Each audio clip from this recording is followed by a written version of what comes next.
মোল্লা সাইদি সাহেব নামে এক আল্লাহর গোলামকে পেয়েছিলাম কোটচাঁদপুর কলেজে। আমি যখন ইংলিশের হেড ছিলাম তখন 1972, 73, 74 সালের কথা।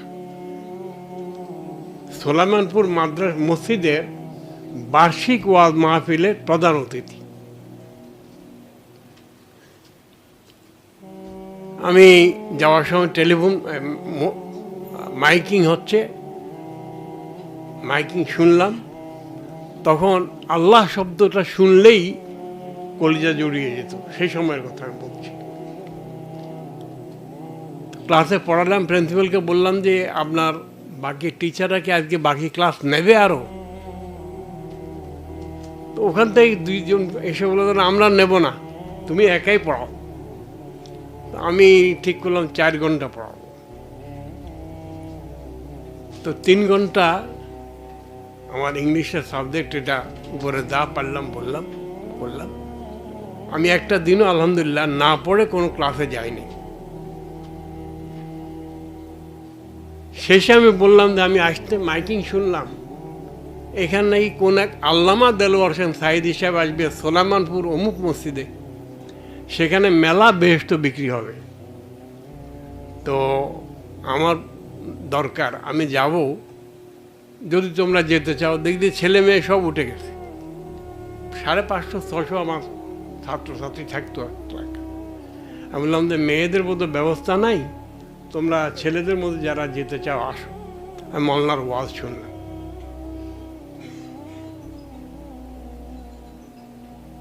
আমি কথাটা এই জন্য বলছি, এটা আমার জিন্দেগির, আমার নিজের জন্য শিক্ষা। পরে ওনাকে দোকানে, বাজারের ভিতরে একটা দোকানের দোতলায় রাখছে। আমি সকালবেলা ফজর পড়ে মসজিদে ওনার সাথে দেখা করতে গেলাম। ওনাকে বললাম যে মাওলানা, কালকে তো আমি বেস্টে কিনতে গিয়েছিলাম, কিন্তু একটা বেস্ট আপনি বিক্রি করেন নাই। তো যাই হোক, আমি আপনার কাছে আসছি, 2-4টা কথা বলবো। উনি বললেন যে বলেন, আমি অপেক্ষা করছি। আমি বললাম যে আচ্ছা, আপনাদের কোরআনের মধ্যে এই কথা নাই? তিনি বললেন যে আপনাদের কোরআনও আছে। পরে আমি বললাম আচ্ছা, আপনাদের হাদিসে, নবীর হাদিসে এই কথা নাই? কয় যে আপনাদের নবীর হাদিসও আছে। আমি তো দেখলাম যে গুলমেলা মালানা। পরে আমি বললাম যে আচ্ছা ঠিক আছে, আজকে আপনার প্রোগ্রাম আলমপুর, এদিকে সোলাইমানপুর, এটা কোটচাঁদপুর, এদিকে আলমপুর, ওইদিকে ফুলবাড়ি। পরে আলমপুরে প্রোগ্রাম। মালানা, আপনাকে আজকে শুধু লা ইলাহা ইল্লাল্লাহ এর উপরে কথা বলতে পারবেন কিনা? আমি পারবো না, আমার আল্লাহ তৌফিক দিলে পারবো। আমি ইংলিশের শিক্ষক, ওয়াজ মাহফিলে যায় না, আমি বেশরম গেছি, সাথে অনেক ছাত্রছাত্রী গেছে, সাধারণ লোকেরও গেছে। এবং সাঁকো পের হইতে আমি পড়েও গেছি নদীতে, সেই কপোতাক্ষতে। তারপরও পেছনে আসি নাই, ওই ভিজা কাপড় নিয়ে আমি ওই মলনার আলোচনা শুনতে গেলাম। আল্লাহর রহমত, তিনি এর উপরে কথা বললেন। পরের দিন সকাল আবার গেলাম। আমি মাওলানা, কালকে তো আপনি এটা আপনি বলেছেন, আজকে ফুলবাড়িয়াতে প্রোগ্রাম, আপনি শুধু মোহাম্মদ রসুল্লাহ সাল্লাল্লাহু আলাইহি ওয়াসাল্লাম বলবেন। আমি চেষ্টা করব, আমার আল্লাহ আমাকে তৌফিক দেন।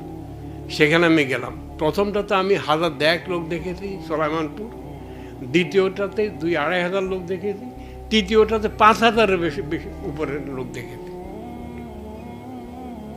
কথাটা আমি এই জন্য বললাম যে আল্লাহর এই গোলামের সাথে আমার দেখা তিনি করে দিয়েছেন। আর আমি ছিলাম অভুক্ত, তৃষ্ণার্থ।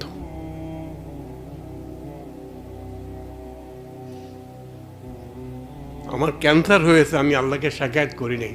আমি দোয়া করছি, আল্লাহ আমি যেন তোমার বিরুদ্ধে কিছু না বলি, কোনো অভিযোগ না করি।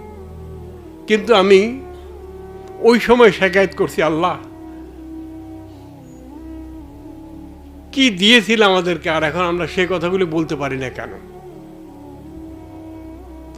আমার স্বাদ লেগেছে সাইদি সাহেবের কথা এই জন্য যে আমি ছিলাম তৃষ্ণার্ত। এখন আল্লাহ তাআলার মেহেরবানি দেখুন, আমি নামাজ পড়তাম না যখন, তখনও মাল্লা মোহতারাম, ওই বার্ষিকী মাদ্রাসায় ওয়াজ মাহফিল হইতো, সেটাতে কিন্তু চাদর একবারে ভালো মতো পরিষ্কার পরিচ্ছন্ন করে যেতাম। কিন্তু প্রথম যে আয়াতটা পড়তেন, 3 ঘন্টা ওয়াজ করতেন, আয়াতের তর্জমাটাও পেশ করতেন না। আর আজকে দেখেন আল্লাহর রহমতে শুধু আমাদের এদেশেই না, সারা দুনিয়াতে হয়েছে। কিন্তু এদেশে অনেক, আমি মনে করি এটা আল্লাহ তাআলা বাংলাদেশের প্রতি বহু অনুগ্রহ করেছেন। এটা সবচেয়ে বড় অনুগ্রহ যে দায়ী আল্লাহ তিনি বানিয়ে দিয়েছেন। তার মধ্যে 2টা গোলাম এখানে আছেন। আমার প্রথম কথা শেষ। আমার মনে হয় যে সাইদি সাহেবের এই ওয়াজ শোনার পরে আমি ঢাকা চলে আসলাম। তাঁতি বাজারে গিয়ে দেখলাম মুরব্বীরা বসে আছেন। আমি তাদেরকে বললাম যে আমি একটা খনির সন্ধান পেয়েছি। কি? এই আপনার লোক পাঠান, দেখেন। তারপর আলহামদুলিল্লাহ প্রোগ্রাম হলো। সাইদি সাহেব সারা দেশে আলোচনা করলেন। আর এখন তো না সময় দিতে পারেন না। এই যে বললেন না, এই গোটা রমজানে একটা প্রোগ্রাম নিয়েছেন আহমদুল্লাহ সাহেব, আর ওনারটা আমি বলা শুনবো পরে। যাই হোক, আমি 2টা দাবি জানিয়ে শেষ করতে চাই। এর দাবি সকলের কাছে, মেইনলি এই 2 বুজুর্গের কাছে। আগের দিনে কিন্তু বড় বড় বিল্ডিং করে এই দিনী মাদ্রাসা হতো না। একজন উস্তাদকে কেন্দ্র করেই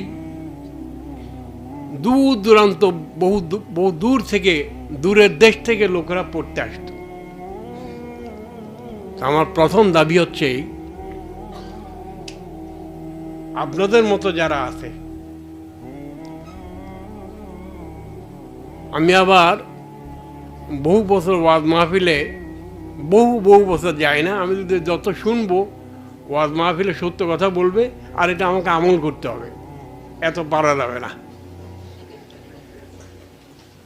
এখন আমার দাবি যে আমি চাই যে এই হযরত মাওলানা আহমদুল্লাহ সাহেব এবং সাইফুল্লাহ সাহেব, কে সাইফুল্লাহ নাম রাখছে আল্লাহ জানে, এত সুন্দর নাম, তো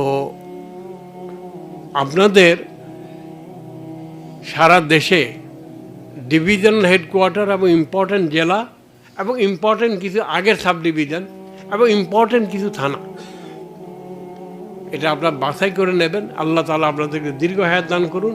আপনারা এখানে মোবাইল মাদ্রাসা করে ফেলবেন এবং স্টাডি ক্লাসের মতো এখানে আপনাদের আলোচনা 2 দিন 3 দিন 4 দিন চলবে এবং এখানে এটা একটা মাদ্রাসা হয়ে যাবে।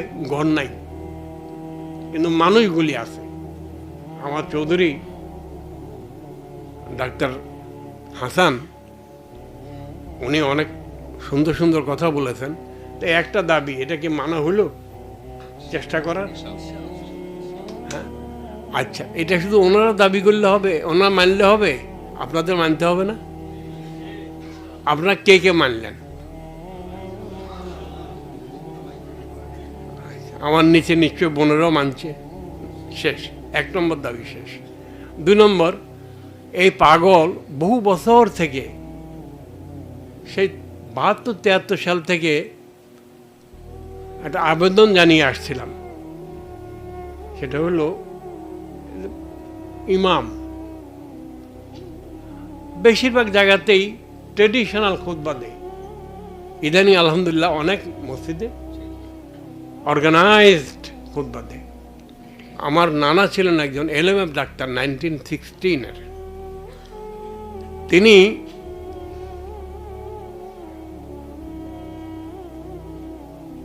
বছরের প্রথম 3 মাস যত রুগী আসুক, চিকিৎসা শেষে তৌহিদের দাওয়াত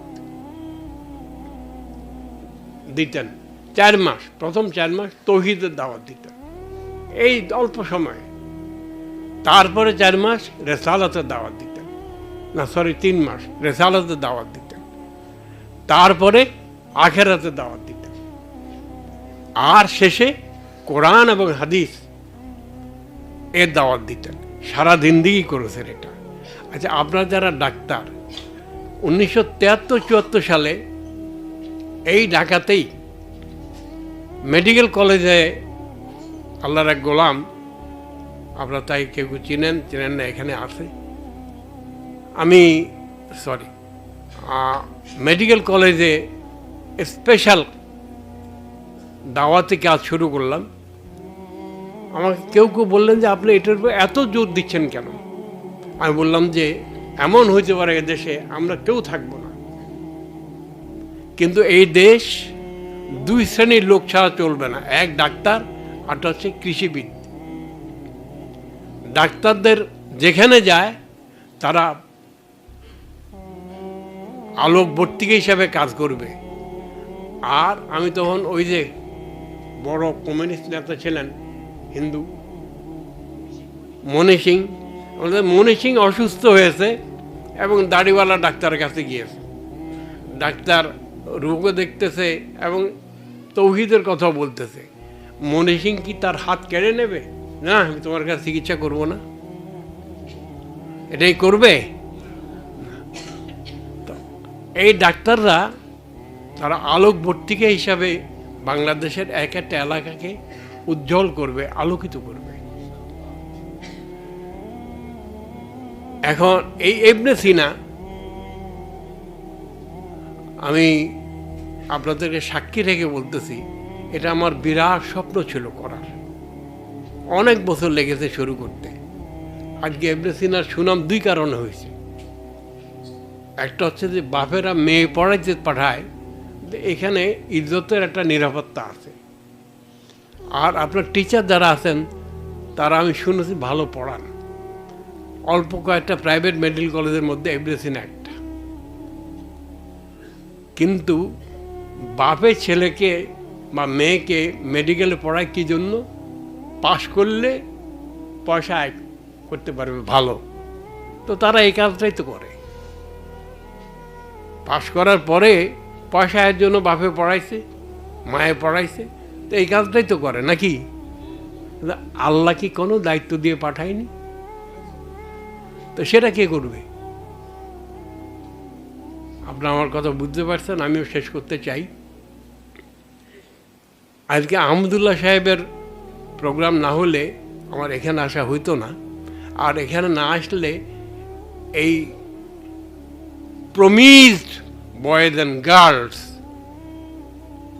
লেডিজ অ্যান্ড জেন্টলম্যান, আমার মায়েরা, বোনেরা, মেয়েরা এবং আমার ভাইয়েরা, বাপেরা, ছেলেরা, আমি আপনাদের চেহারা একসাথে দেখতাম না। আমার এই হয়তো পড়ন্ত বেলায় অথবা আরও অনেক দিন বেঁচে থাকতে হবে, একটা দোয়া করবেন বিছানায় শুয়ে শুয়ে যেন না মরি। আমি এই দাবি করতে চাই, দুনিয়ার জন্য ডাক্তার হবেন না আপনারা, দিনের জন্য ডাক্তার হন, দেশের জন্য ডাক্তার হন, মানুষের জন্য ডাক্তার হন। এবং মানুষ মানুষ মানুষ, মুসলমান নয়, হিন্দু নয়, বৌদ্ধ নয়, খ্রিস্টান নয়, ইহুদি নয়, মানুষ।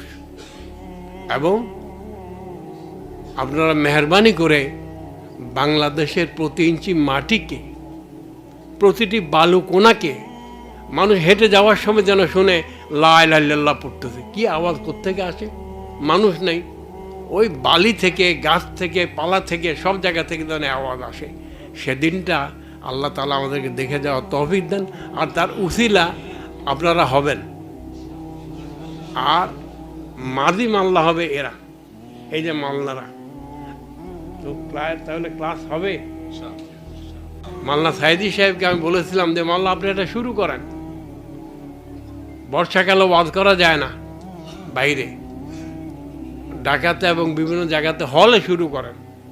কিন্তু এটা দিনের বড় বড় দায়ী যারা, তাদের মাথা আমি ঢুকাতে পারিনি, কারণ আমার তো ক্ষমতা নাই, যোগ্যতা নেই, কথা বলতে পারি না।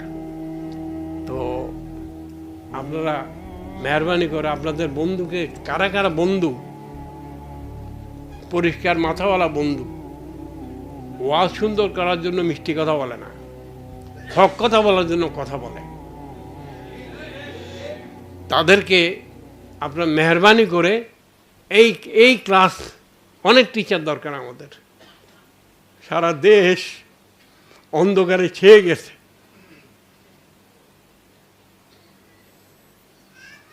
এটাকে আলোকিত করতে হলে এই রশি আপনাদেরকে ধরতে হবে।